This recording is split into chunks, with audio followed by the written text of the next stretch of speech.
Hello, everybody who is here, the handful of us who are, and everybody who is watching later, which hopefully you are. Like, share, and subscribe, by the way. This is the probably last meeting of the Philosophy Club in fall 2022, and it is still the Guerrilla Philosophy Club, but we have a professorial presentation for you today, who is a returning professor to the Philosophy Club, Professor of Ethics at Sac State, Garret Merriam. Who has prepared for us a slideshow and a talk about the use and abuse of thought experiments. You should be seeing it on your screen. How to build a brain in a vat. I don't know, but I assume it involves the tools that they use to build like little ships and bottles. Same stuff. Okay. With that, I'm going to go ahead and turn it over to Professor Merriam, and then after the presentation, we will have a discussion and we'll go from there. Thank you. Okay, well, thank you everyone for showing up. When you tell people that you're going to do a talk on philosophical methodology, that's how you really sort the wheat from the chaff. That's how you know who's the hardcore types. Because yeah, even people who are kind of into philosophy, when you start to introduce methodology into there, they're like, yeah, I think I'm going to go study for my final instead. So the fact that y'all showed up means a lot to me. And with that in mind, yeah, I want to start things off, start my talk off with a joke, because again, when you're talking this kind of abstruse stuff, it's a good idea not to put people asleep right away.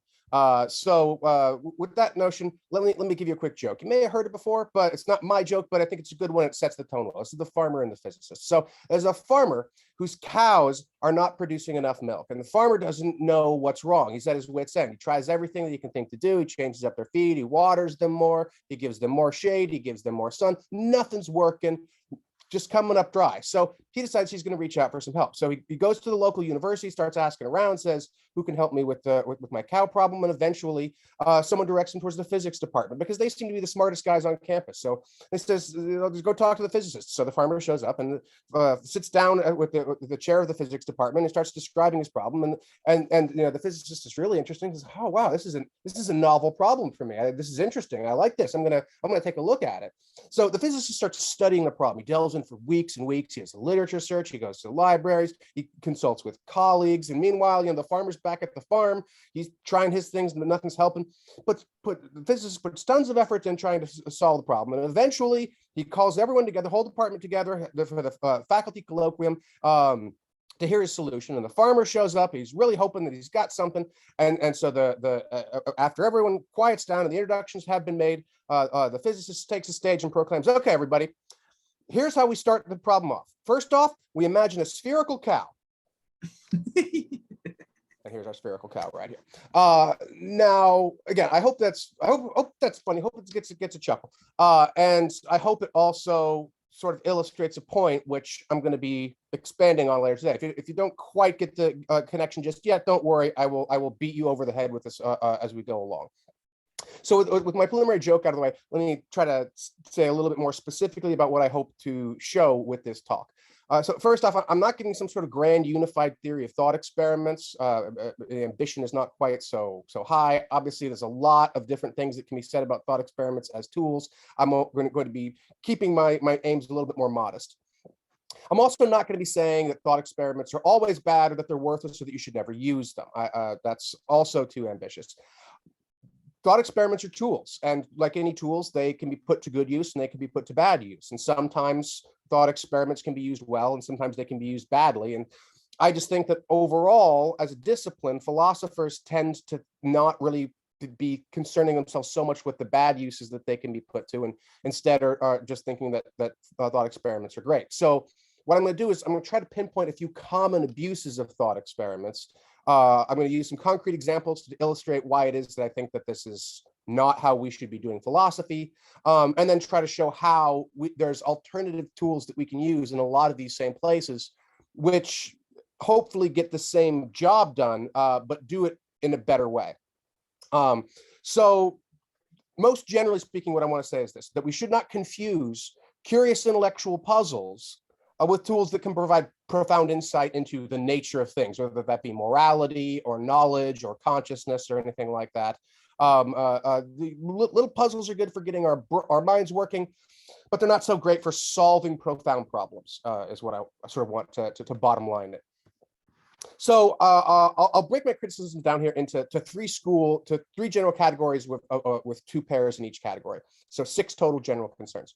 So first, my first criticism thought experiments is they tend to oversimplify complex phenomena.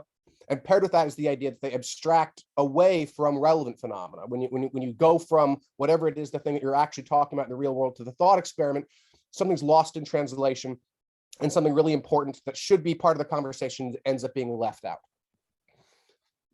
Third criticism is that they tend to seduce people in a way that is non-rational, that people get wrapped up in the story, they get wrapped up in the fun, they get wrapped up in the sort of the fictional nature of the thought experiment.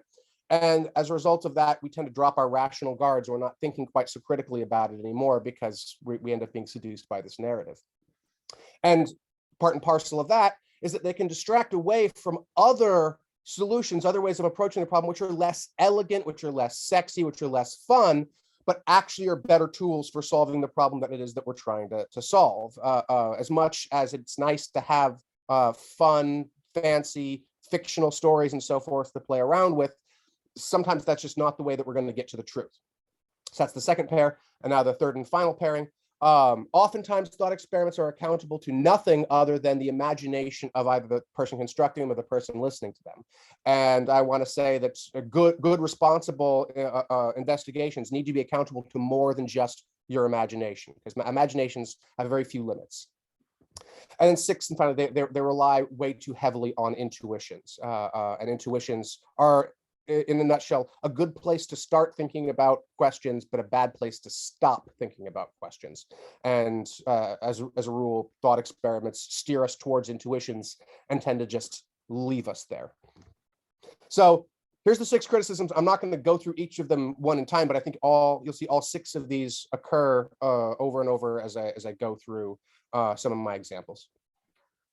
So the first one was that thought experiments tend to oversimplify complex problems. And as a general rule, philosophers, as well as other academics, physicists, psychologists, economists, we're interested in complex problems. Sometimes we like simple problems, but usually what occupies most of our time are the complex problems. And oftentimes those complexities are just noise. And it's noise that we can safely ignore. And so sometimes it is a good idea to simplify away from needless complications so we can focus on the stuff that really matters. That's legitimately the case. But there's a simple example here. In physics, especially like in fairly sort of general physics, we'll often make assumptions about like actions happening on frictionless planes in perfect vacuums. We'll treat large bodies as point masses and so forth. And for a lot of stuff that we want to do in physics, this is just fine. Something is lost, but unless you're trying to do precision engineering or something like that, it probably doesn't matter too much. You can safely ignore a lot of these sort of small things to talk about the basic physics problems underneath. So simplifying complex problems, sometimes a good thing. But other times, the complexities are an important part of the signal. They're not part of the noise. They're essential to really understanding what it is you're talking about. Again, in the case of physics, if you are doing precision engineering, you really don't want to be making these oversimplifying assumptions. You need to make sure you capture all those really important finer grained details. And when you abstract away from the signal in the context of philosophy, you actually end up undermining your investigation rather than clarifying the thing that you're trying to understand. So hence, this is the point about the spherical cow in the joke that I opened up with. Spherical cow is abstracting away from the realities of an actual cow and treating it like it's an overly simplistic phenomena. And that's not what you need if your problem is that your cow isn't delivering enough milk. Now, oftentimes, of course, half the problem is figuring out what is signal and what is noise. We often don't know exactly what is relevant and what's discardable when we're going into a complicated problem. So given this fact, we find ourselves in a difficult situation, especially in the early phases of investigations, of trying to, on the one hand, focus on the stuff that really matters, but not really knowing what's about it is the stuff that really matters. So to illustrate this, I want to talk about my titular example here, the famous brain in the vat thought experiment. This originally comes from the philosopher Gilbert Harman in an article he wrote many decades ago. It's drawing on are antecedents from Cartesian philosophy, the evil demon thought experiment, and so forth. And I want to call this an excellent example of a spherical cow, of a thought experiment that oversimplifies away from really important aspects of the thing that we're trying to understand. So really quickly, just in case you're not familiar with the brain of that thought experiment, it goes something like this. Herman asks us to imagine that we are just brains in a vat, saturated in nutritional goo and electrically stimulated in all these ways. And all the experiences that we think we're having are not caused by some external world that are actually creating these visual experiences and the sounds and the smells and so forth, but actually by this incredibly complex computer simulation that's just controlling our brain. And the point in a nutshell is that we would have no way of knowing if this was the case, because all the evidence that we have is compatible with both possibilities. If we were actually in an external world, we would see the world around us just like this. But if we were a brain in a vat, the world would look exactly the same and everything that we're seeing would be the same. So because it's perfectly compatible with everything that we see, we can't tell just by looking at experience whether or not we are a brain in a vat. Now, there's lots of things that this inspires, most notably, of course, fiction. This is very close inspiration to the Matrix movies.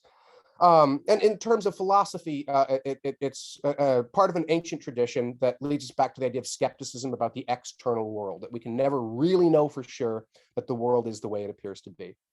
Now, if the point of this is as an intellectual riddle, if it's just supposed to be fun, if it's just something that you talk about to get your imagination working, again, I'm not meaning to be a killjoy here. That's just great. If you're using it to inspire creativity, if it's a first day activity in a philosophy class to get your students thinking, I'm all for it.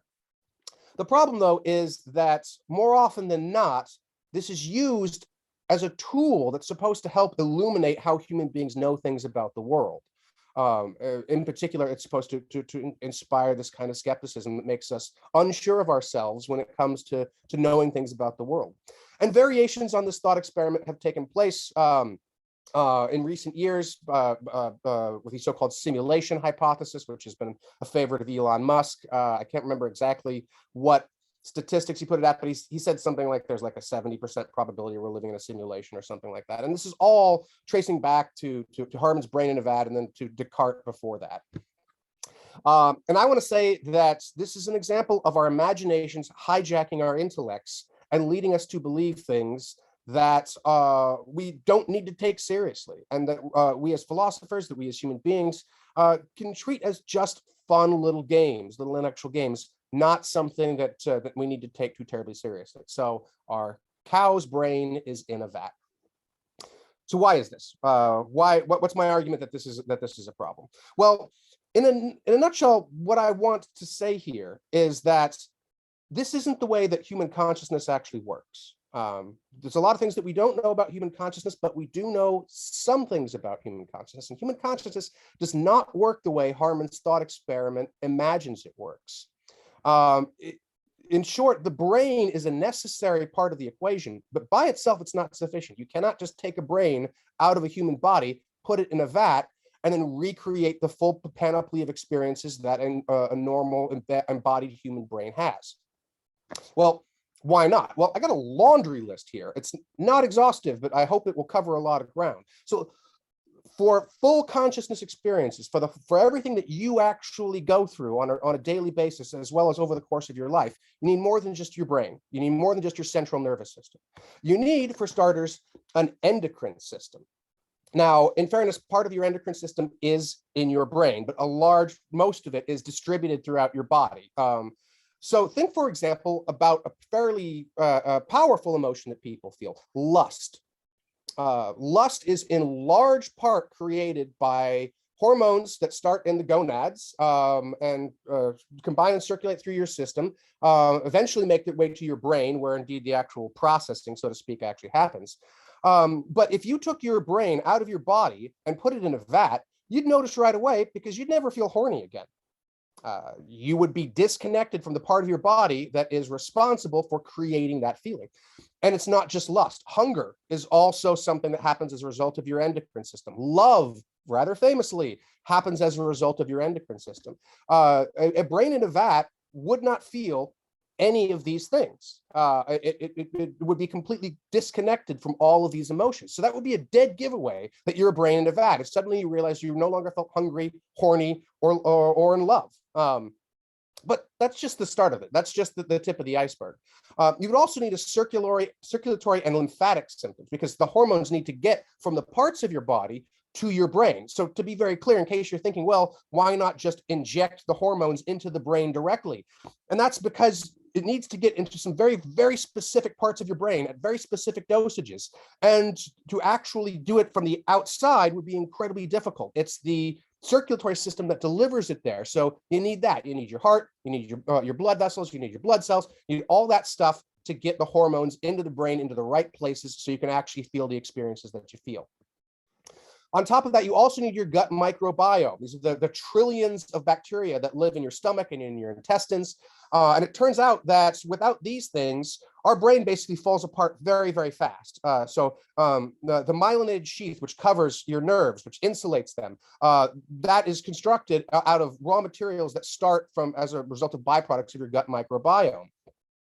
For your brain to engage in neuroplasticity, for it to grow, for it to change, for it to shift, you need that gut microbiome. If you are disconnected from the gut microbiome, your brain falls apart very, very fast. You also need an integumentary system. This is to flush all the byproducts, because all those hormones just would build up and clog up your brain, and you need to get rid of all the stuff that you don't actually can't actually use, all the raw materials. So you need your skin, you need your hair, you need your sweat glands and so forth to purge all of those byproducts that your body can't use in a productive way. Otherwise, again, your brain's going to clog up, and it's going to be very, very obvious to you very, very quickly that you've lost your body. Lastly, you're going to need a skeletal system, because all this stuff that you're putting in there, it needs to be weight bearing. Something needs to hold it all together. And on top of that, also your skeletal system is important in the production of both glucose and insulin, which, again, if you didn't have those, you would notice very quickly in your conscious experience. So this is just, again, a brief summary, but I hope you get what I'm getting at here. How do you build a brain in a vat? The only way to build a brain in a vat is to make the vat out of a human body. You need all this stuff, as it turns out. It's not incidental. The philosopher's idea that it's just all about the brain and the rest is dispensable is empirically, neuroscientifically not true. You need all of this stuff in order to create the experiences as you experience them. Now, I'm going to make a prediction that two objections are occurring to you as I've gone through this, and I want to try to cut them off at the pass. So the first objection is this, to double down on skepticism. How do I know I need all these systems after all, right? I mean, aren't I begging the question here by assuming that all the neuroscience and stuff that I've read that inform that last slide is true? But of course, if I am a brain in a vat, then I can't trust my senses and I can't trust what I've learned. So what if all the stuff that I think is true, that I just said, I only think is true because the evil genius has somehow tricked me. It's created a brain simulation. And so I think all that stuff is true, but I don't actually have a good reason for believing it's true. So objection one is the idea that I'm begging a question. So I want to reply to this objection. And I'm going to push back by saying, okay, so if we're going to go there, if we're going to head towards skepticism, then what makes us think that we need a brain at all? Why do we get to start with the assumption that there are such things in the universe as brains, and there's such things as the universe as vats, and the brains can be manipulated by outside forces into having experiences that are illusory? Why do we get to appeal to the idea that there's such thing as evil geniuses or manipulation out there in the first place?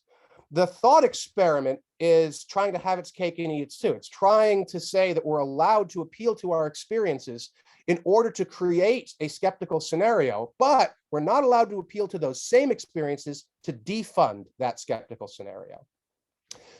In short, a thought experiment can only work if it is grounded in something. And the way this kind of skeptical argument goes is it removes itself from anything that could possibly ground it.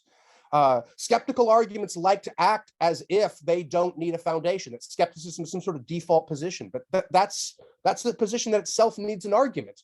And that argument requires some kind of ground, some kind of foundation, some kind of reason.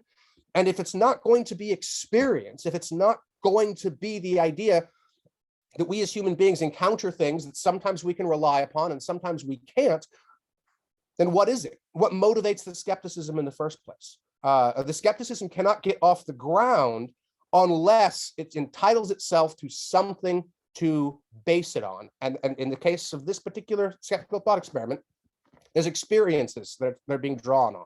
The experiences that say things like, we have brains, we need brains, you can put them in vats and they can be manipulated. All those experiences are, the skeptic can't have it both ways. They're not allowed to appeal to their experience to say that these things are possibilities and then shut me out when I start saying, okay, well, let's take a closer look at how brains actually work before we see whether or not we find this plausible. So objection 2 is this, that I'm being too literal, that I'm treating the brain in the vat thought experiment as if it were trying to make a point about neuroscience, when in fact it's not making a point about neuroscience. It's trying to make a point about epistemology. It's trying to make a point about skepticism and about how our senses are unreliable. It's making it a more abstract philosophical argument, not a scientific argument. And I am doing it an injustice by treating it as if it were trying to say something about neuroanatomy. Now, I want to say to this objection that this is exactly why this thought experiment is a spherical cow. This is exactly why it's an abuse of our intuitions and our imagination.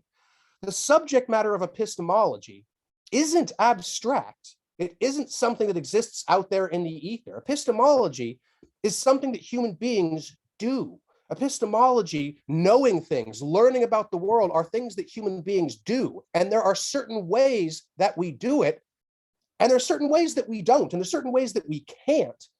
And so if we are just letting our imaginations run wild, we're going to confuse the things that our brains can actually do. We're going to confuse the way that we actually know things with anything at all that we could possibly maybe imagine in some hypothetical. Human beings actually come to know things, and they come to know things by using their brains and by using their bodies. And that, I want to argue, is what epistemology should study. If you want to understand how knowledge works, you have to look at how actual knowledge works, not how you imagine it might work, not how it would work if things were different, but how it works in the way that the world actually is to the best of our abilities to understand. When you abstract away from real human beings, your result is nothing human in your epistemology. You get an epistemology for disembodied minds, but not epistemology that counts for actual flesh and blood and brain human beings as we really exist. And I want to say that's the thing that we should care about, not the abstracted immaterial mind epistemology. So what would it look like if we wanted to explore skepticism, if we wanted to explore the same general concerns that the brain in the vat thought experiment explores, but in a way that is neuroanatomically correct? Well, I want to say that there's all sorts of interesting, fascinating, and frankly terrifying conditions that you can point to that drive home the same basic point. So I want to start by talking about a condition called anosognosia. Anosognosia is, sorry, excuse me a second. There we go. Okay, all clear. Anosognosia is a condition. It's a neurological condition that happens when people who have been disabled in some way, for example, they might be paralyzed. But on top of being paralyzed, anosognosia makes it the person who has the paralysis incapable of knowing that they are paralyzed. The part of their brain which maps out and references their own body is itself short-circuiting. So it's technically possible that every single person listening to this is actually paralyzed. But because your brain isn't working, you'd never actually know it. Someone might sit you down and try to explain it to you. You do understand that you're paralyzed, but they would not be able to get through to you. It would sound like they were talking nonsense. You'd be like, what do you, no, hello, I'm clearly not paralyzed, because your brain would be tricking you into thinking that you're not paralyzed. So if you want to drive home the unreliability of human knowledge, this is a real case study that you can use, and it's grounded in actual human functioning, or in this case, malfunctioning. There's other examples you can use. Blind sight is a fairly interesting phenomenon. I'm going to say more about that a little bit later on. There's also split brain cases where the corpus callosum, which allows the left and the right hemispheres of the brain to communicate with each other, gets split. And then you start having all kinds of fascinating phenomenological experiences, which you can investigate and study using neuroscientific techniques. Now, none of these things get you to some kind of global skepticism the way the brain in the vat thought experiment did. But quite frankly, I'm not really sure what value that global skepticism has anyway. It gets us to local skepticisms. And those local skepticisms are worth thinking about because those are real problems. If half of your body wasn't working and you couldn't know it, that's the kind of thing that is worthy of investigation, of trying to figure out how it is that we know things about our own bodies, the most intimate things about us. You would think that we would be so close to understanding it would be impossible for us to get wrong, but it turns out that's not the way the human brain works.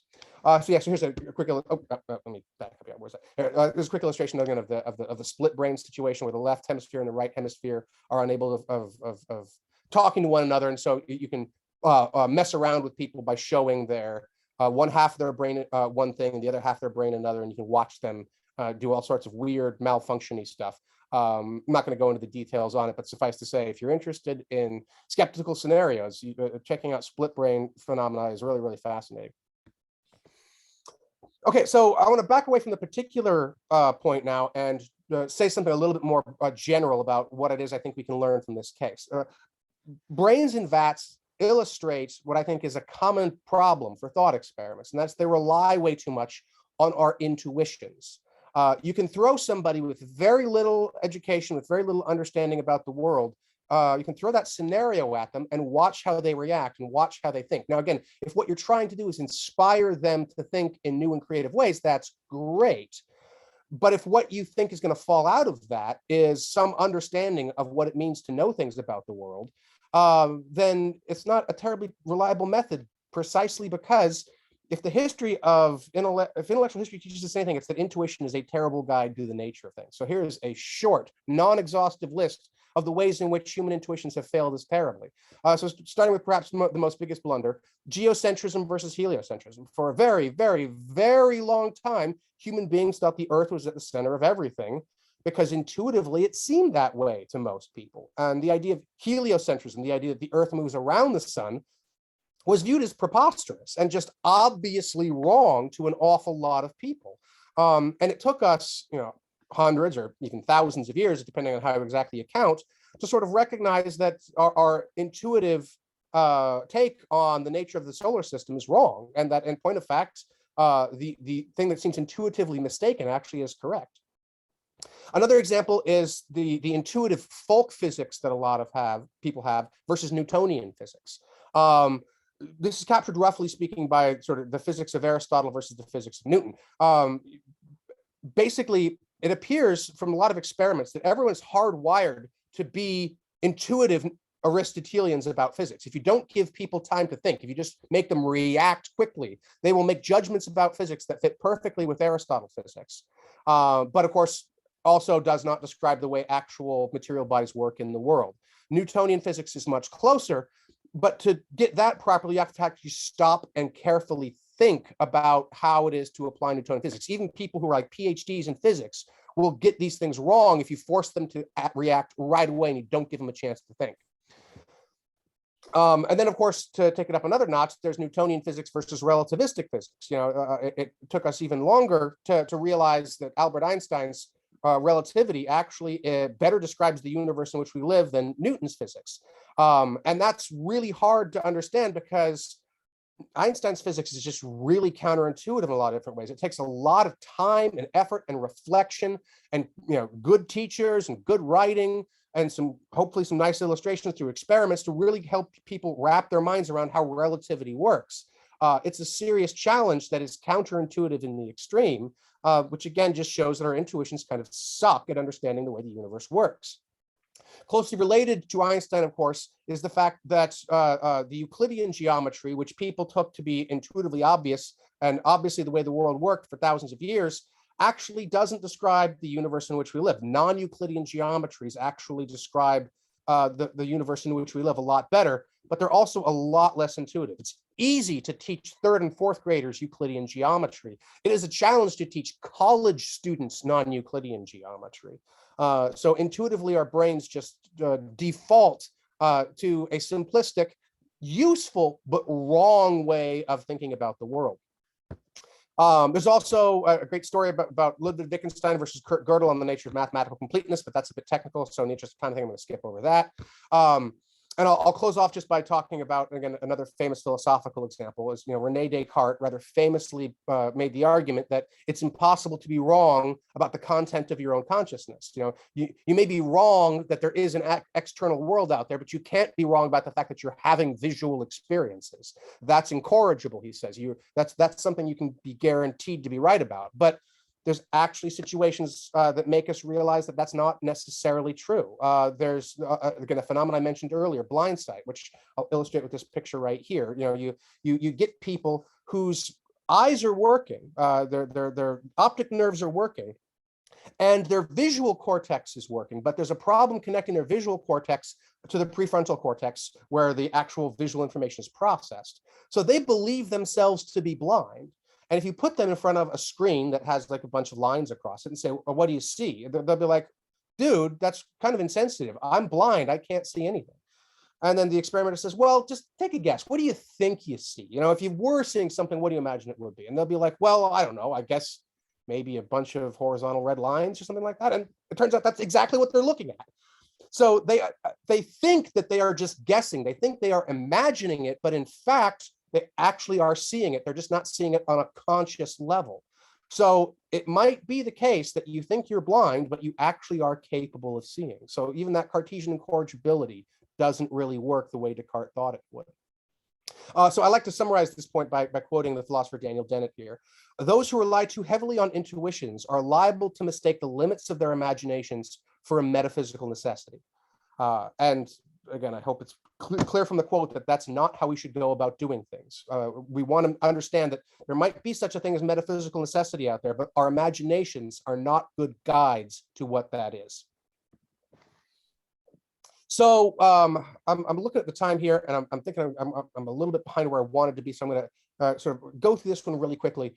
Suffice to say that there's two examples of thought experiments from physics that show how it is that thought experiments by themselves, while useful, can come apart at the seams. The first is from Galileo, who had an intuition about Aristotelian gravity that he thought had to be completely wrong. And so he came up with a thought experiment. This is his famous chained spheres thought experiment. I'm not going to go into the details, but suffice to say, Galileo sort of understood just through pure rational analysis that if Aristotle's theory was right, a pair of chained spheres should simultaneously accelerate and decelerate. It should fall faster and slower at the same time. And that, of course, was impossible, Galileo said. So he had to be wrong. He didn't even actually have to perform the experiment, was the idea. He was just able to intuit that Aristotle's theory of gravity might be wrong. And as it turns out, of course, Galileo was right about that. But this same basic methodology is the exact same approach that you get from Schrodinger's cat paradox. But a significant number of quantum physicists actually bite the bullet on this one. So again, I hope you remember how the quantum, so here's Galileo with his chain spheres. Hopefully you can sort of get the idea of just from looking at that. And then in case you forget how Schrodinger's cat thought experiment works, there's a cat in a box with a radioactive particle that has a 50-50 chance of decaying over the course of an hour. If the particle decays, poison is released and kills the cat. If it doesn't decay, poison is not released and the cat lives. And Schrodinger's thought experiment says that if quantum indeterminacy is correct, then before you open up the box, the cat is simultaneously alive and not alive. And Schrodinger thought this was a absolute 100% proof positive that the Copenhagen interpretation of quantum mechanics was wrong. But the proponents of the Copenhagen interpretation just bit the bullet here, and they said, yeah, even though that sounds bizarre, that sounds logically contradictory, that's actually the way quantum particles work. A quantum particle can be in two contradictory states simultaneously at the same time until you measure it. Now, the Copenhagen interpretation is not the only interpretation. There's other people who argue for other interpretations. And I don't want to oversimplify a legitimate complex debate within quantum mechanics here. But suffice to say, even if you think the Copenhagen interpretation is wrong, it seems to be the case that it's not wrong just because it seems like it's logically incomprehensible. The Copenhagen interpretation is worth taking intellectually seriously. You shouldn't dismiss it out of hand just because it seems ridiculous to you. So what's the difference here? Well, in short, Aristotle's physics does not survive empirical testing, but Schrodinger's cat thought experiment does. At the very least, you can't use experiments to disprove Schrodinger's thought experiment. So contrary to sort of the Galilean methodology here, where the thought experiment is enough, I want to say in situations like this, you actually have to perform the actual experiment. You have to actually show that the theory is inconsistent, not just with what you imagine to be the case, but what you can demonstrate to be the case.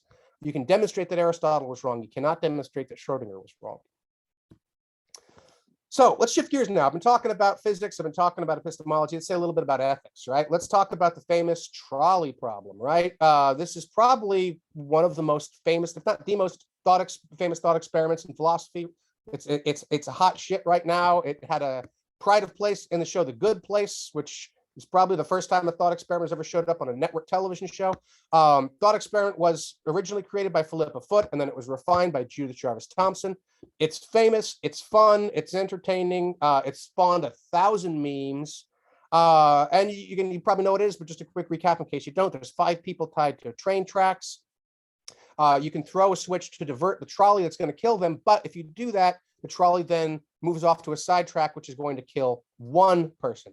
Should you throw the switch to sacrifice the 1 to save the 5? Now, I have used this thought experiment in class. It's a great way to engage undergraduates. Excuse me again for a second. I'm on the tail end of COVID, everybody, in case you can't tell. So this is hence the nastiness. Anyway, so where was I? Yes. The thought experiment is good for engaging undergrads. It's good for getting people's brains working. It's a great conversation piece. The neurophilosopher Josh Green has used this to actually study the neuroscience of moral decision making, and his work is really, really interesting and really, really fascinating and worth looking up on. I'm not meaning to badmouth Josh Green. His work is creative and interesting, thought-provoking and insightful. At the same time, though, I also want to say it's a spherical cow. That there's something really problematic about using this as our model for moral decision making. So here's our standard trolley problem, right? This is the switch variation, and here's our footbridge variation, in which the basic logic is the same: sacrifice 1 to save 5, but instead of throwing a switch, you have to push somebody off a bridge. And I want to say all these spherical cows, all up in this bitch. So why is that? What's that? Spherical cow is all the way down. Yeah, spherical cows all the way down. There you go. Okay, why is this? What's wrong with this? What's wrong with the trolley problem as a model for moral decision making? So show of hands here. Put your hands up if you've ever encountered, in your experience, a real life trolley problem. If you've ever had to think about sacrificing 1 to save 5, if you've ever had to throw a switch or push somebody or touch somebody or push a button or anything at all like that to trade 5 of one thing that we're in danger in exchange for sacrificing 1. Raise your hands.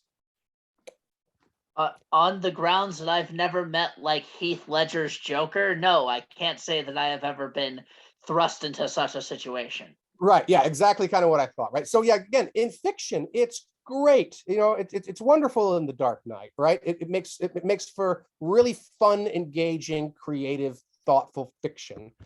But of course, in real life, this isn't something that we ever encounter. Almost no one ever encounters situations like this. I don't want to say absolutely no one. There's actually, Winston Churchill actually had a situation like this. It wasn't 1 for 5, but he had to not warn a certain group of people that they were going to be bombed by the Nazis, because if you warned them, then the Nazis would have realized that we'd cracked their codes, and then they would change things up, and then we would no longer be able to read their signals. So Churchill actually did have to sacrifice some British citizens in order to preserve the fact that we were listening in on Nazi codes. So a situation like that, I want to say, is pretty much a trolley problem. So I'm not saying that these things never happen, and I'm not saying we should never study situations like this.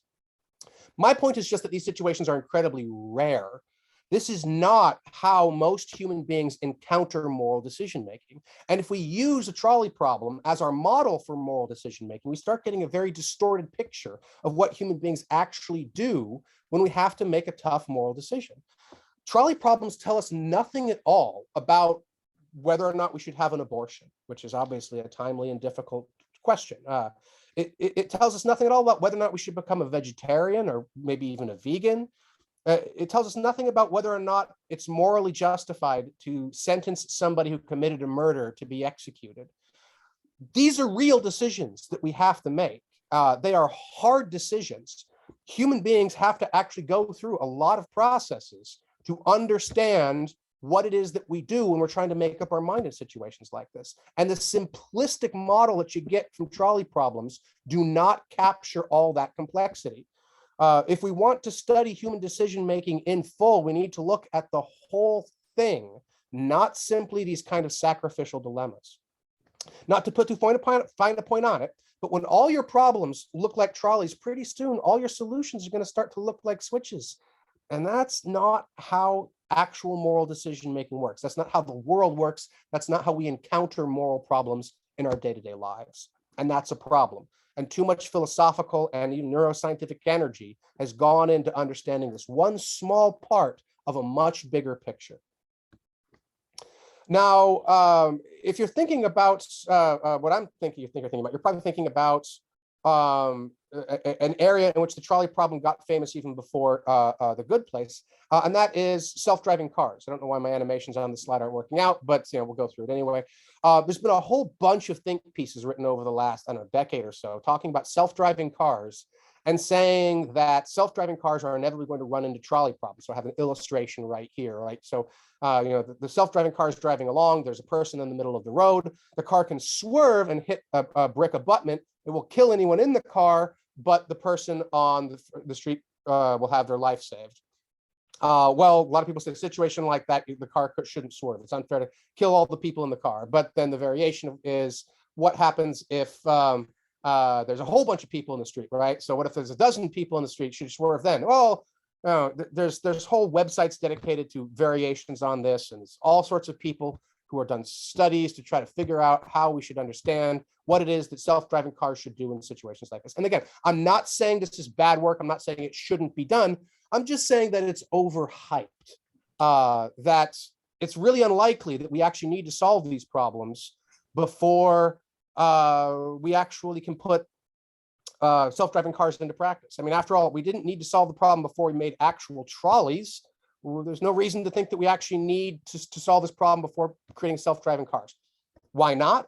Well, for starters, again, as I said a second ago, the kind of situation that's being described here is very rare when human beings are behind the wheel of cars. Again, I'm not saying they never happen. There's a lot of people behind a lot of cars. Probably are some situations where it happens, but it's remarkably rare.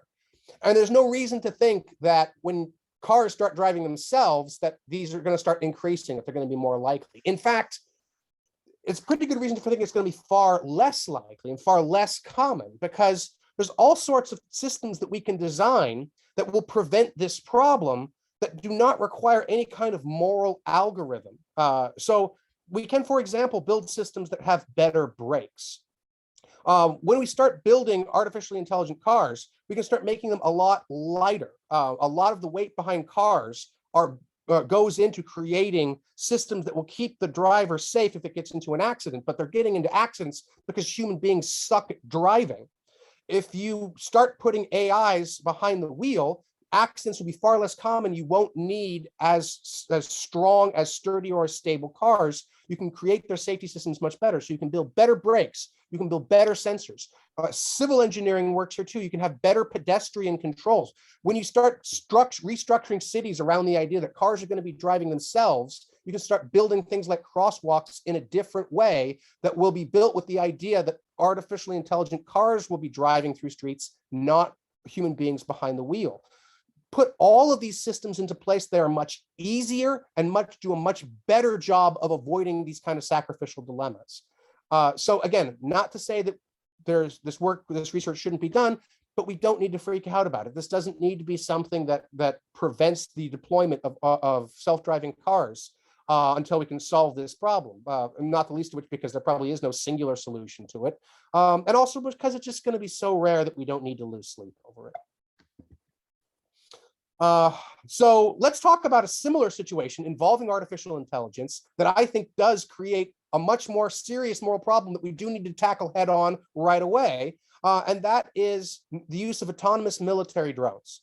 The Pentagon is currently working on a detailed research project of weaponized drones that can identify and kill targets with no human oversight whatsoever. So I'm not talking about the drones, which are fairly common nowadays, which are being used in Ukraine as I speak, where there's a human operator remote piloting a drone. I'm not talking about that. I'm talking about a situation where there's no human being involved at all. Sometimes it'll be a joint process. Sometimes the AI will put the drone in place to get an optimal positioning, and then a human being pulls the trigger. But the next step in this process is to have drones which can do it entirely by themselves. A human being puts it into the field, and the drone just goes searching for a target, and it searches and searches till it finds a target. It decides that the target is worth going for. It zeroes in, it destroys the target. No human being is consulted at all in this process. So we're actually building Terminators right now, is yes. what you're telling me. In Fantastic. short, yes. Only gonna have good things happen. Yeah.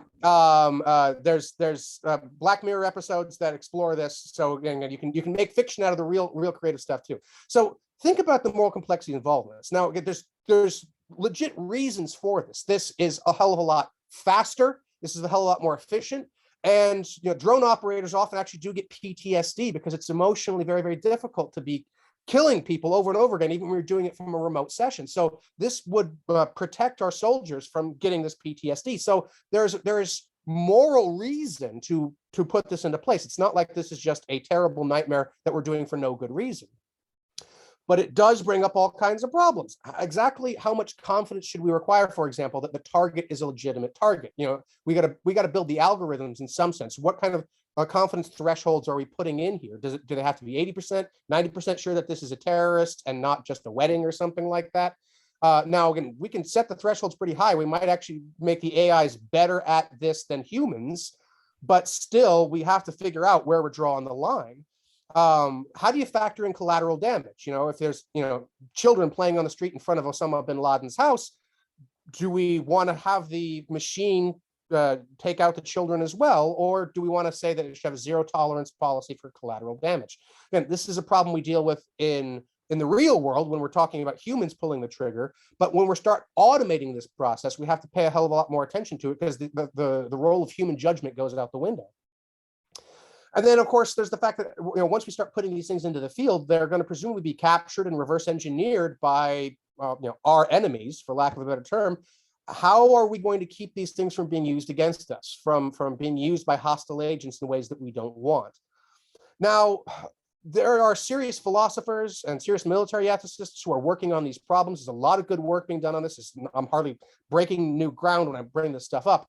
My point here, though, is that I don't know of any clever thought experiments that are going to give us any insight to this problem. I think this is a problem we need to tackle directly.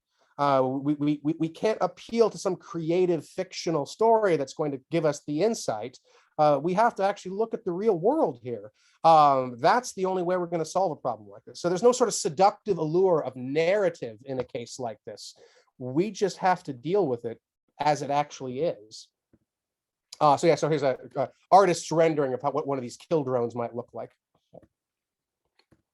So again, I'm running out of time here. I want to try to keep under an hour for the actual presentation itself. But I want to give sort of just a quick run through of some other famous thought experiments. And if you guys want me to talk a little bit more about them in detail, we can do about that in the Q&A. But anyone who's ever studied abortion will probably be familiar with Thomson's violinist thought experiment, and then her even more radical idea of the people seeds thought experiment.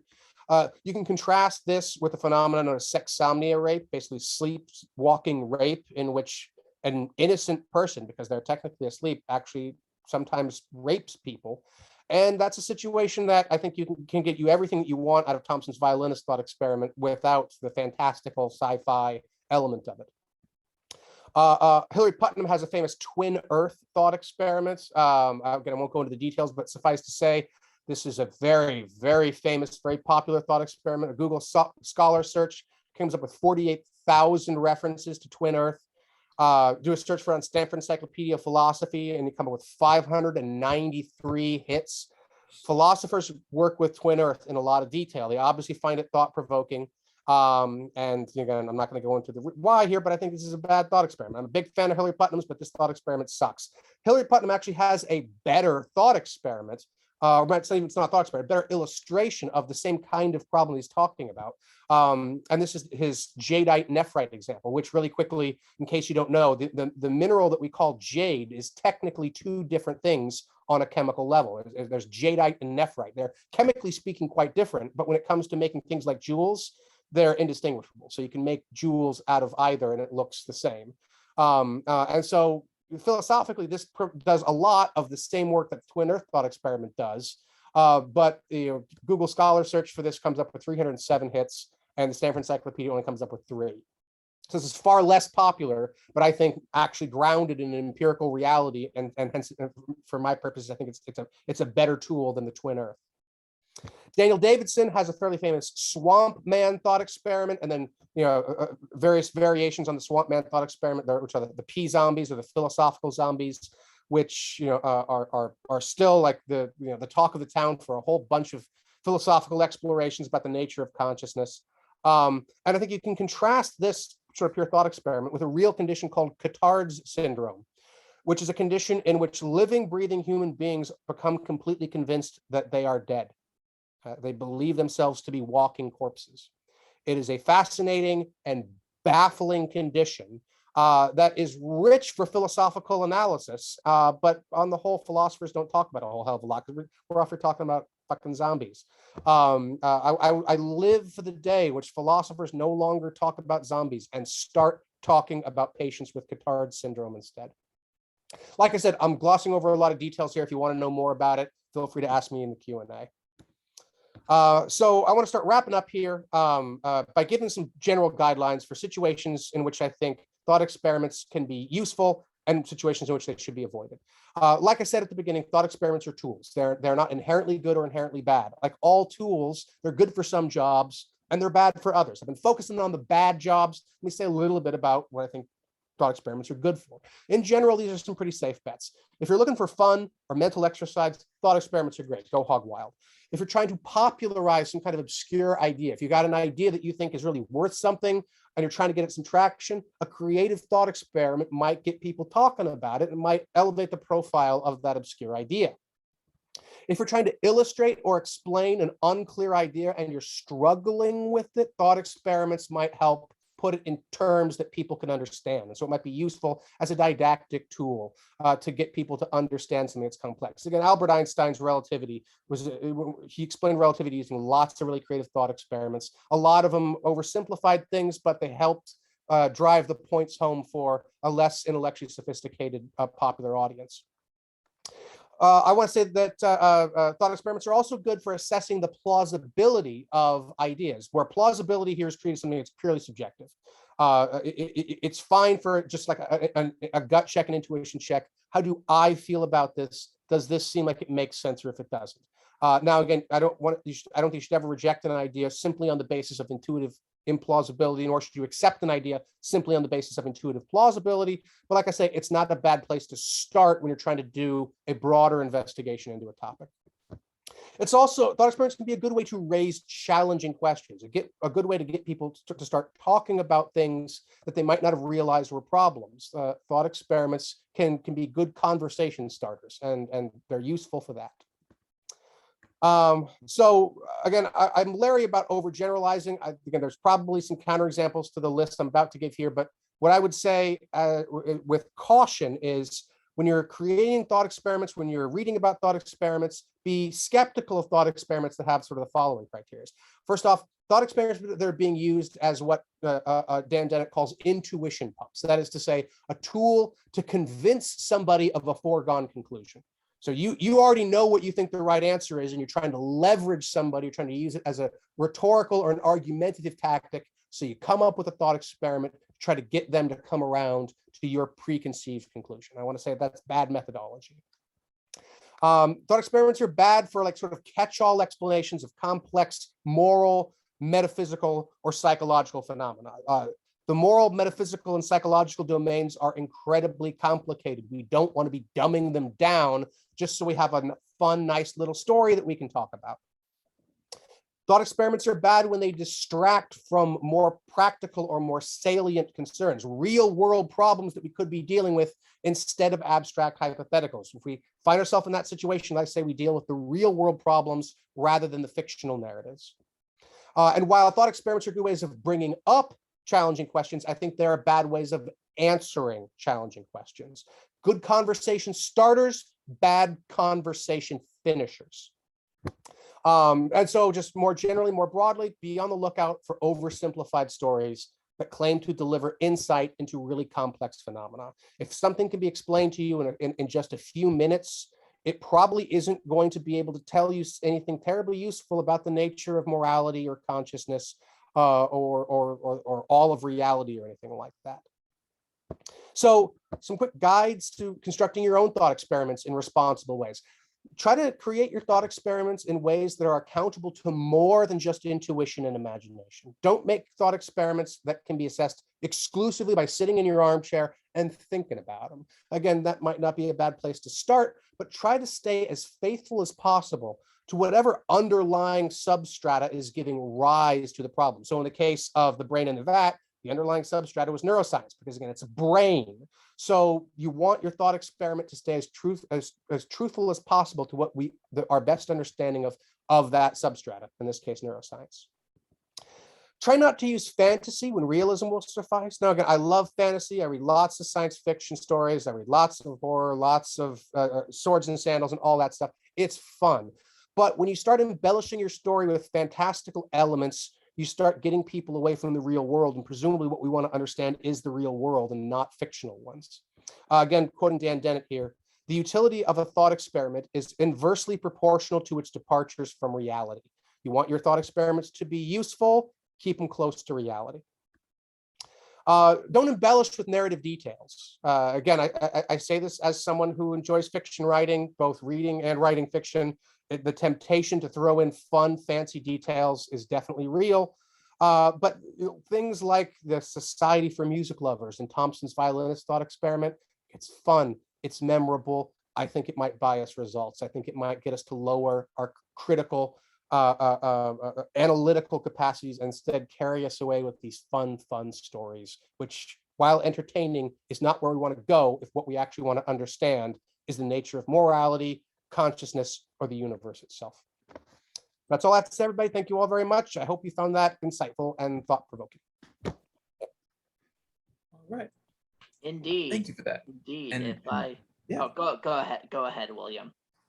Well, I found like thousands of things to say. I'm going to raise this first to the point about the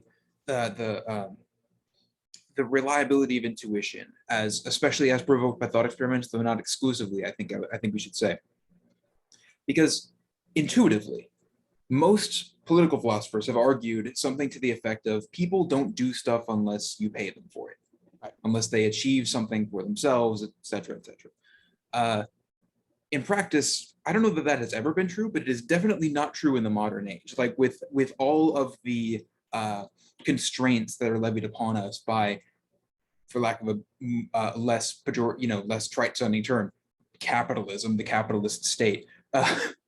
The overwhelming majority of people do something that they don't have to do, that they essentially have no reason to do, even if they're not punished for doing them. For example, giving a presentation to a guerrilla philosophy club for no pay and no clout and no like career advancement. Like there's nothing that comes out of this, I don't think, for any of us.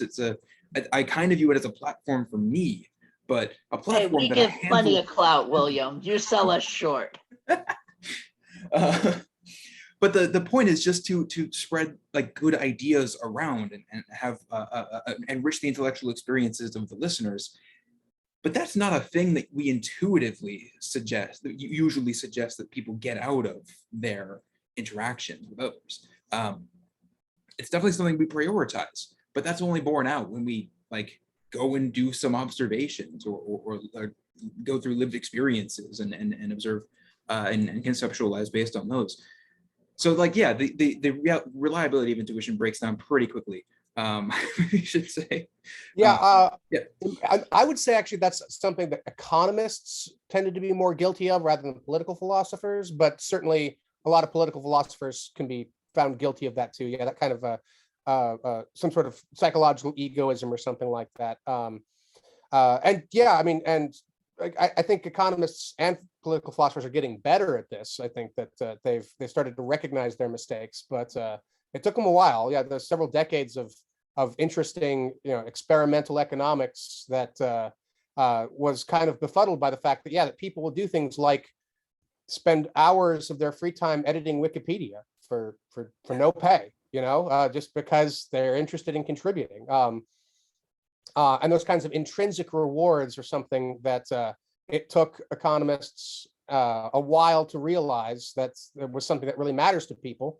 And I think they only realized it, once they started going out there and started actually looking at people and testing them and putting them in experimental situations, and then realizing that the assumptions that they were bringing to the table just didn't make sense. Yeah.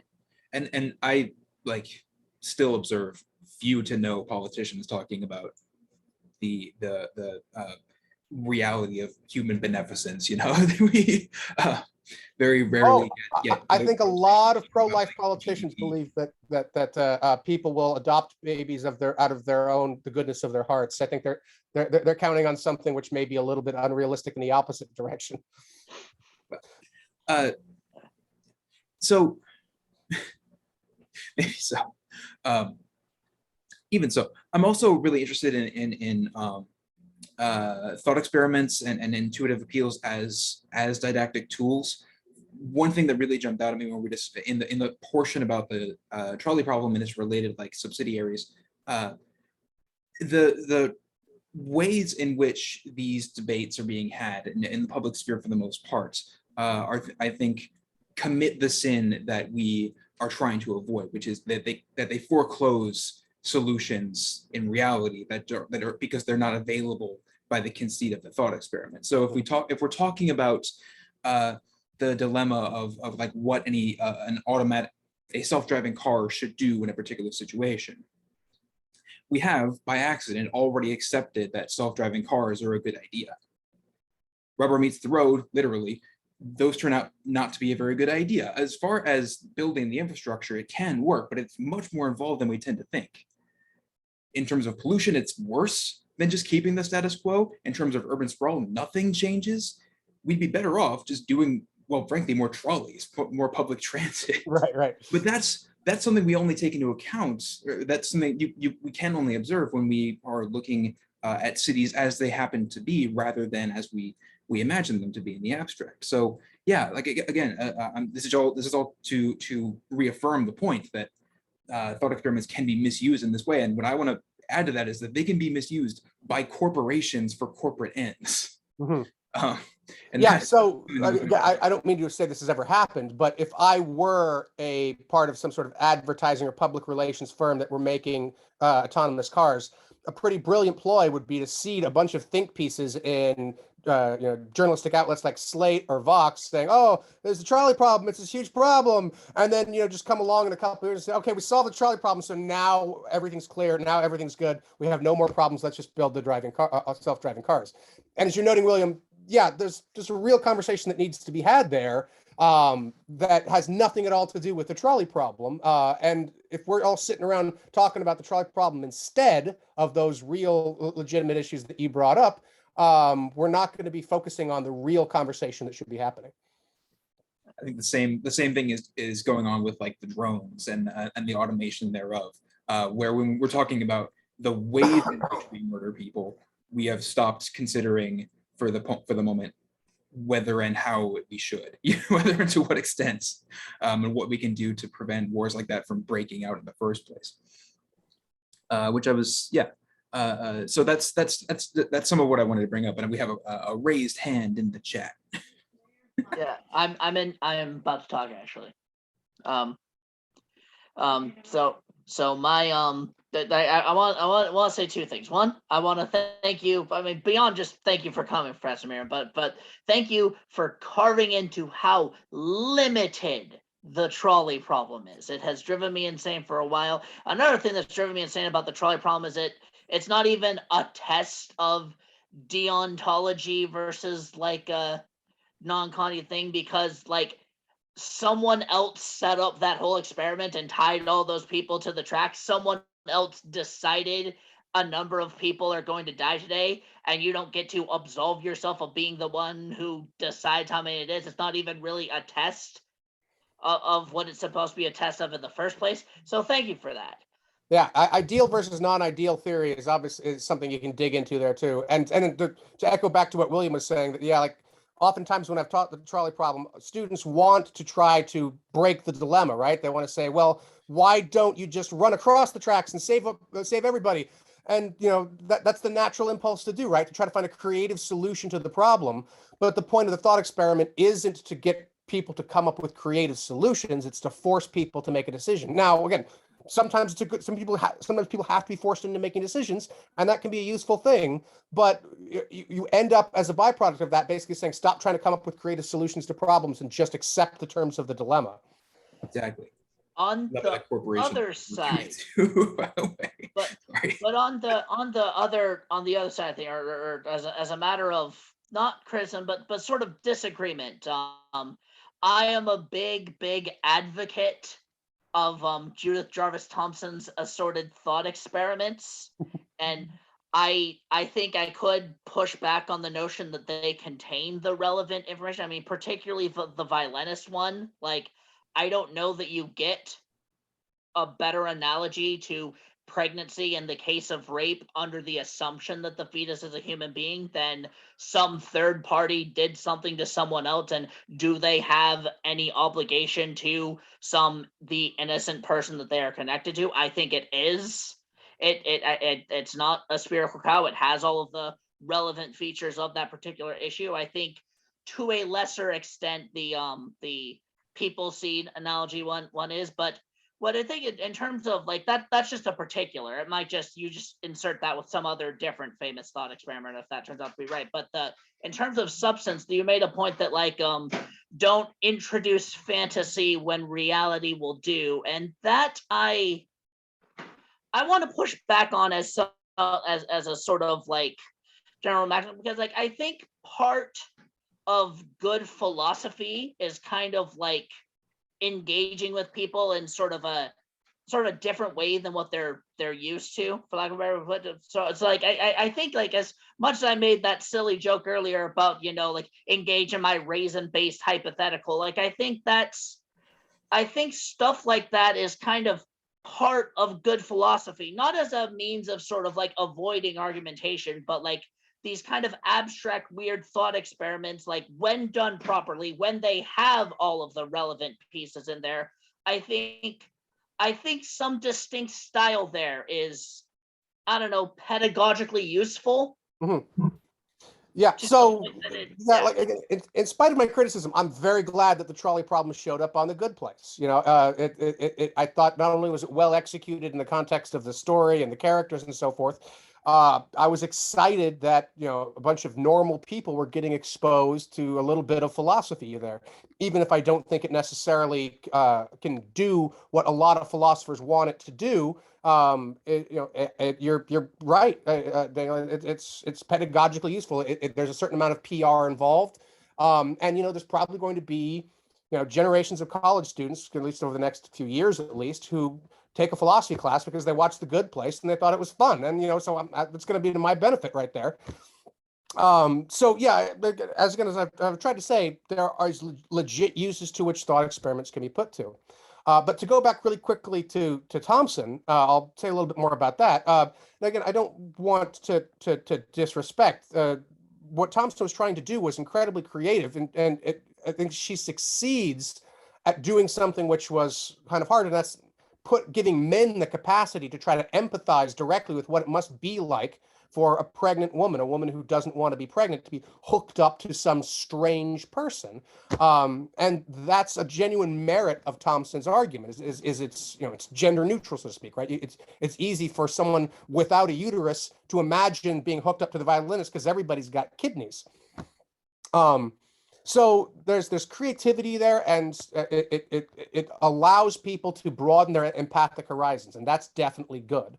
But again, my alternative to this, and again, when I get into the weeds on it, I think a better example is, as I mentioned, the sexsomnia rape. So I'll say a little more about that. I think this is a real phenomenon. It's not a hypothetical. It's happened. It's documented several times. People will go to sleep one night, just like all of us are going to go to sleep tonight, and then, you know, they go to sleep and they dream, and they wake up on the other side of town, having just sexually assaulted somebody.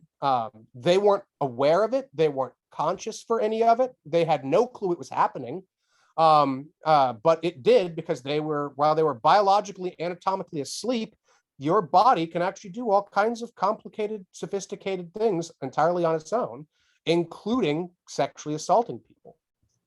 Now, the question that I put to my students is, let's imagine that you were being sexually assaulted by someone who was technically asleep. Now, this person is innocent, right? Their body may be doing something horrible, but their mind is not there. So they cannot, I think, in any meaningful sense, be called guilty of what they're doing. Are you allowed to kill such a person to protect yourself in that situation? Can you kill an innocent person to stop that innocent person from using your body against your will? Now, personally, I think you can, but I'm less interested in selling that answer than I am in just noting that I think that story gives you everything that you can want out of Thompson's violinist thought experiment. And it's a real scenario. It's not hypothetical. It's not imaginative. It's not science fiction. This is a situation in which some human beings actually find themselves in. And it's worth thinking about in advance. If you found yourself in that situation, do you think you would be justified in killing an innocent person to protect your body from being used against your will? Again, it's gender neutral. It can be true if you're a man or a woman or non-binary, transgender, etc. It's not tied into any of that. And I think that a strong argument can be made that if you are justified in killing your sleepwalking rapist, then you can be justified at a minimum in having an abortion in the case of rape, or possibly even having an abortion in any case at all. Now, again, I'm willing to recognize that it's not that simple, that a larger conversation can happen about exactly how much these thought experiments or these comparisons, these analogies get right, what they get wrong, and so forth. But I just think that the conversation would be better served if we spent a little less time talking about violinists and a little more time talking about sleepwalking rapists.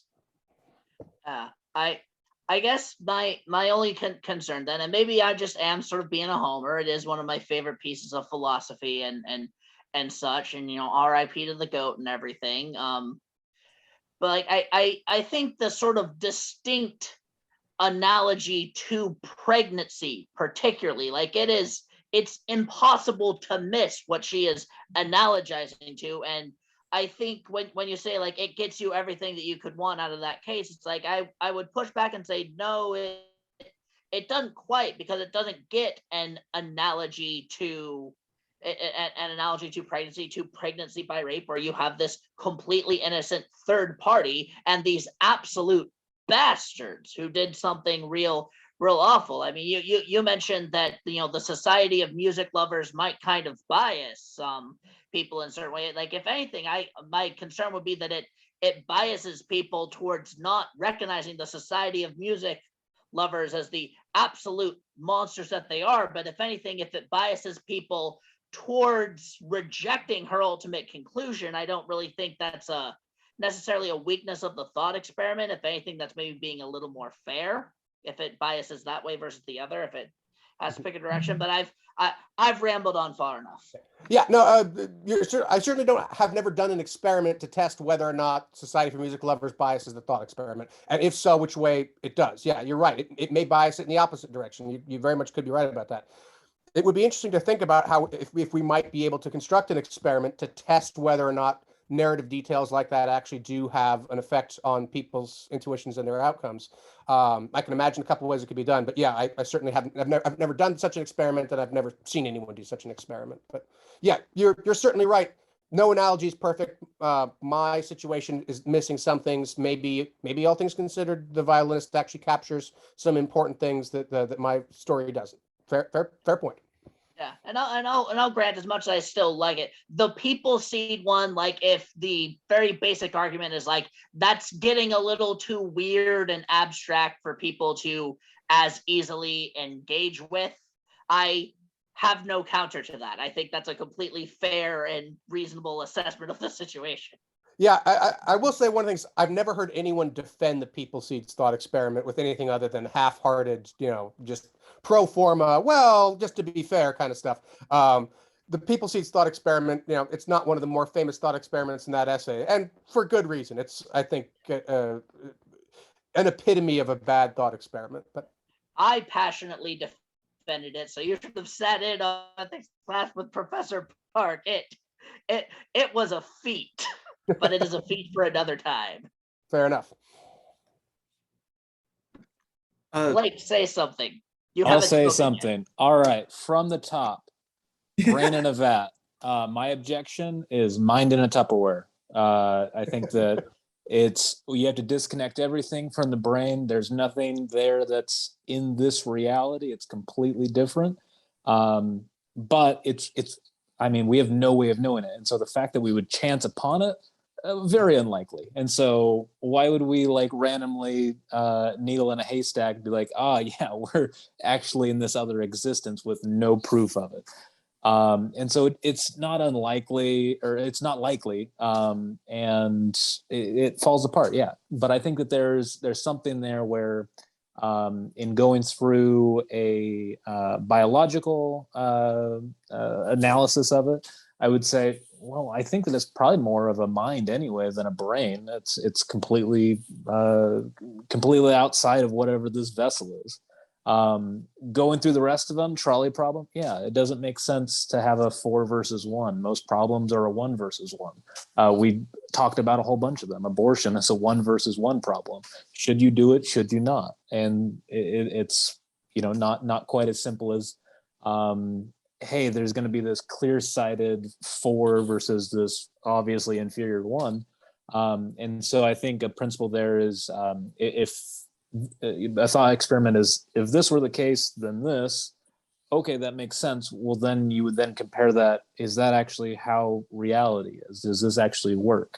But what if you had quadruplets, right? What if a woman has quadruplets? Then you have what a if you had trolley problem. I would still say it's 1 and 1. It's a yes or a no. It's you either do it or you don't. And I mean, you could say, man, my wife really hates my 5 girlfriends.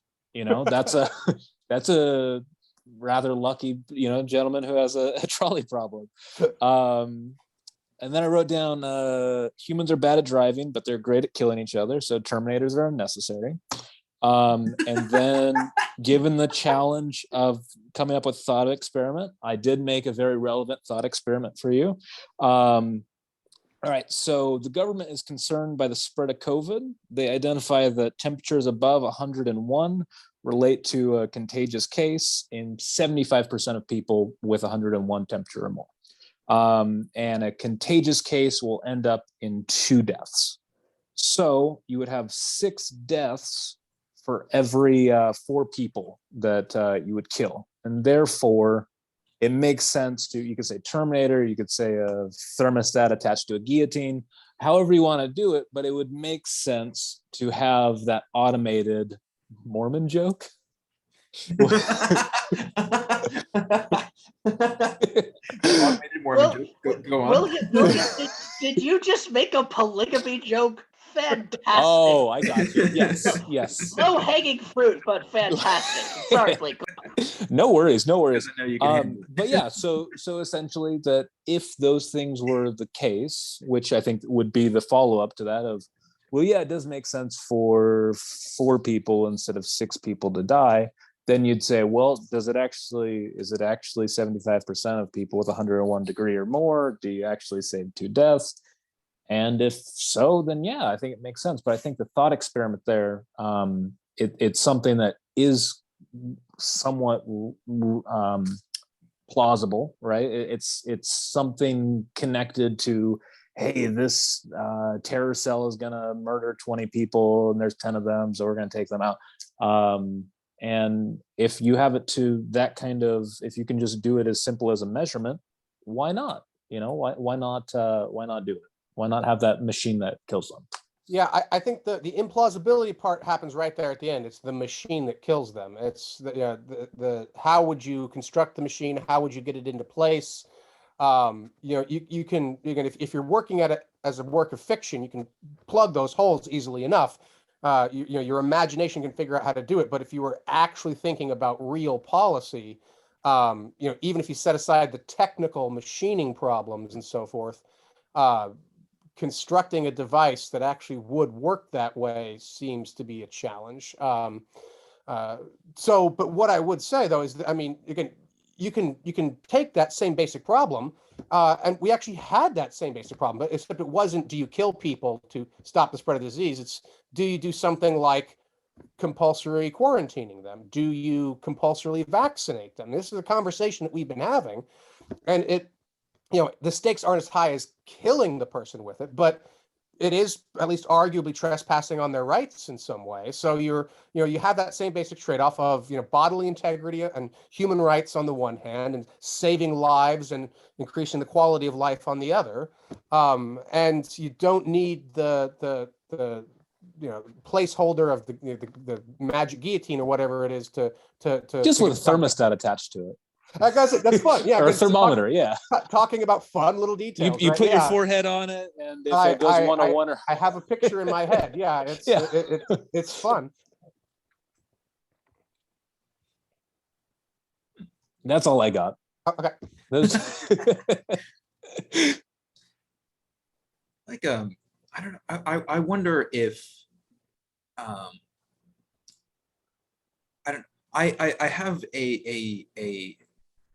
an inchoate, so I won't try and articulate it here, kind of question about whether and to what extent it is ever like morally appropriate to have a moral quandary that does just come down to a numbers game. I mean, definitely that kind of thing can happen where a number of like identifiable individuals is in jeopardy versus another number of identifiable individuals. But I'm not sure like why we suppose that that's like that that the individual is like the moral atom to be counted. That's maybe a stupid idea, or the stupid beginnings of a stupid idea. One thing I wanted to it's completely different, but I did want to throw it out there that some work has been done on like the prospect to corroborate the earlier point about the plausibility of having a brain in a vat in reality at all. Apart from the concern which Blake raised, in addition to the biological stuff, which was like Occam's razor essentially, or parts of, or a feature of Occam's razor, which is that it's a weirdly implausible scenario to find ourselves in a where it's a less likely explanation for the evidence at hand that we find ourselves in a simulated reality versus an actual one. But another contributor here is philosopher, Susan Schneider, in her book called Artificial You. I read part of this for Philosophy of Mind some time ago. The chapter is your mind a software program? It explores like whether and to what extent the human mind, human consciousness is like algorithmic and therefore expressible via different implementational means than the human body. And the conclusion she comes away with is essentially, yes, but you would fundamentally change as a result of losing your human body, because to try and replicate like the algorithmic functions, getting rid of the hormonal and chemical implementation stuff involves thoroughly changing a person, because all that stuff is vitally important to our subjective experiences of consciousness. So that's one bit of like external corroborating evidence there of the weirdness of the brain in a vat scenario. Yeah, I'm broadly familiar with Schneider's work, although I have not read that book, but I think I'll pick it up because it definitely sounds up my alley. I'm predisposed for other reasons to agree with what seems to be her conclusion that the brain, the mind is not software, and that there's important differences between actual software and the way the mind works. But at any rate, what I think it sounds like I appreciate her methodology, which is again, not by reflecting on how we think software works and how we think our mind works, but actually taking a look at real programs in the world and comparing them with real brains in our skulls and finding similarities and differences. That's, as far as I'm concerned, how the conversation should proceed, not from just armchair speculations. Yeah.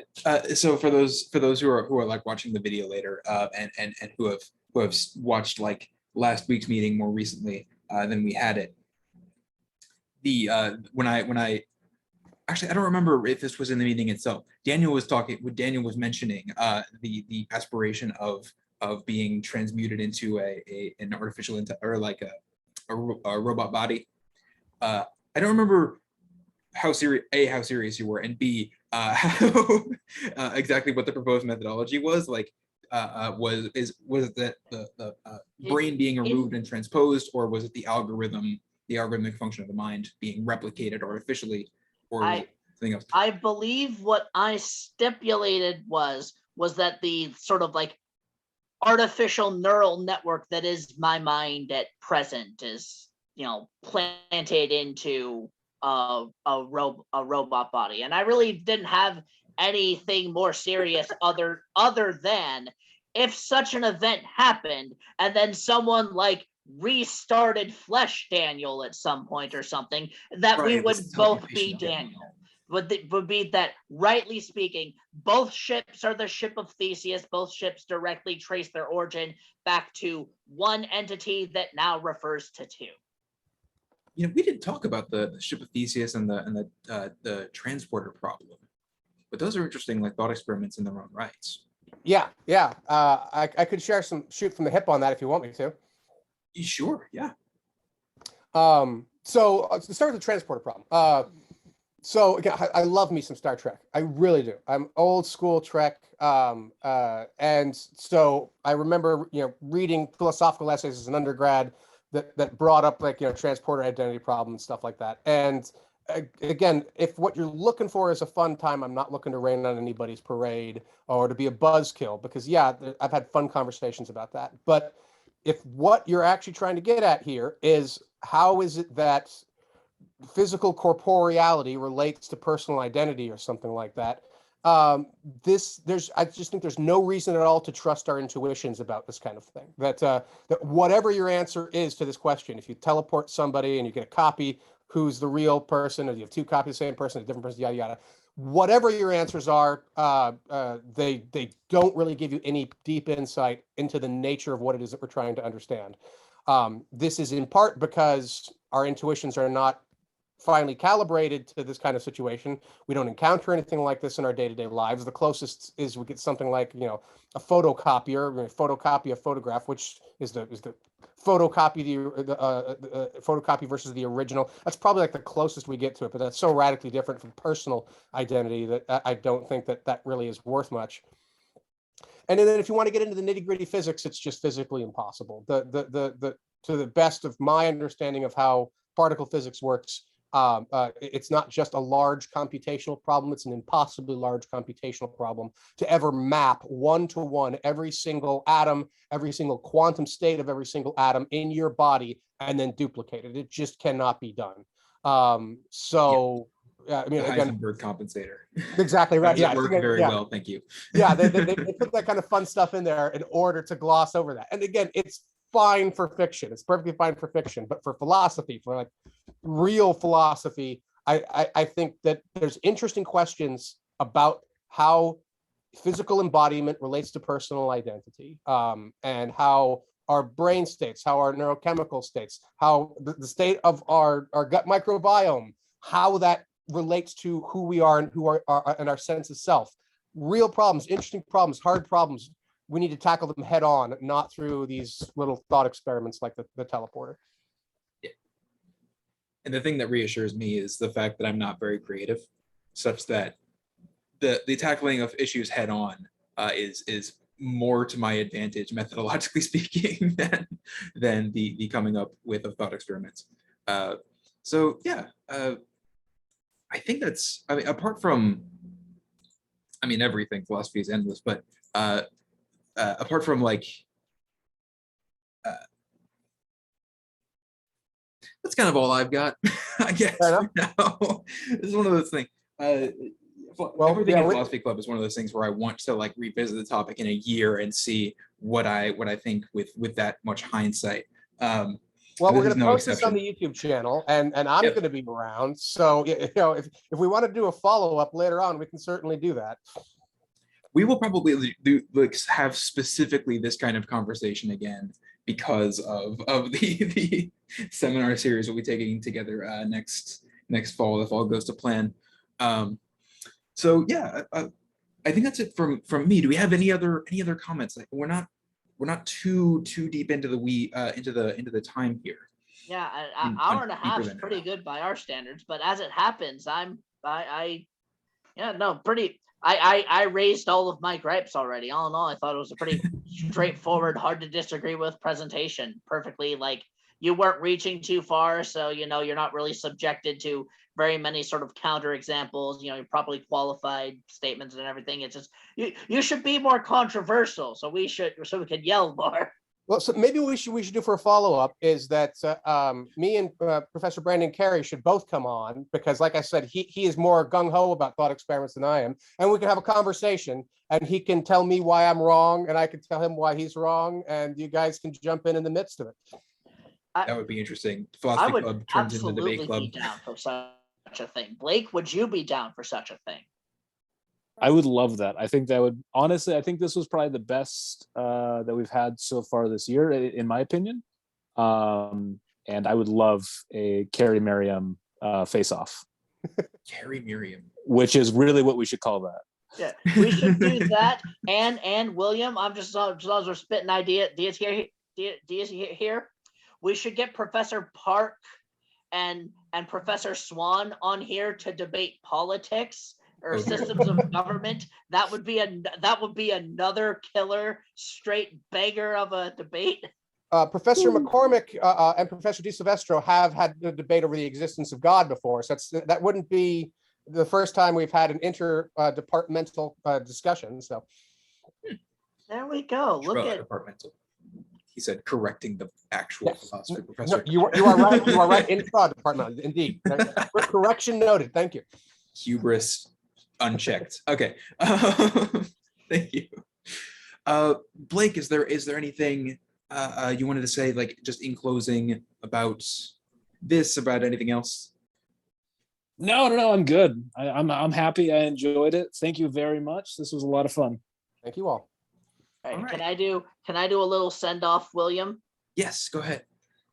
So I have been the club's official guerrilla philosophy treasurer for a while, and next semester will actually be my last semester. What's going to be this semester? Things get complicated, but if we become an official non-guerrilla club next semester, then this will be the end of my tenure as officer here in Philosophy Club as treasurer, due to a convoluted bunch of bureaucratic red tape that we do not have time to get into.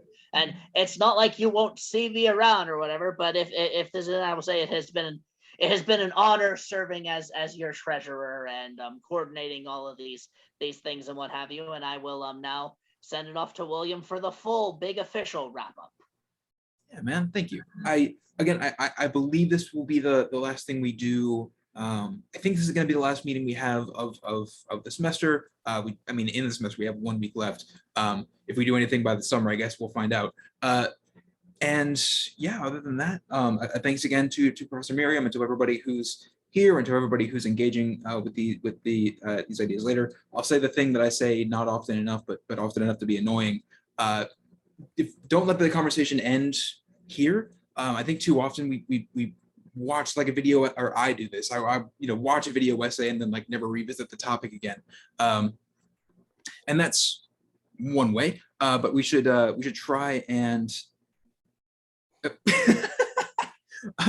Yes, my calendar is still on March. Deal.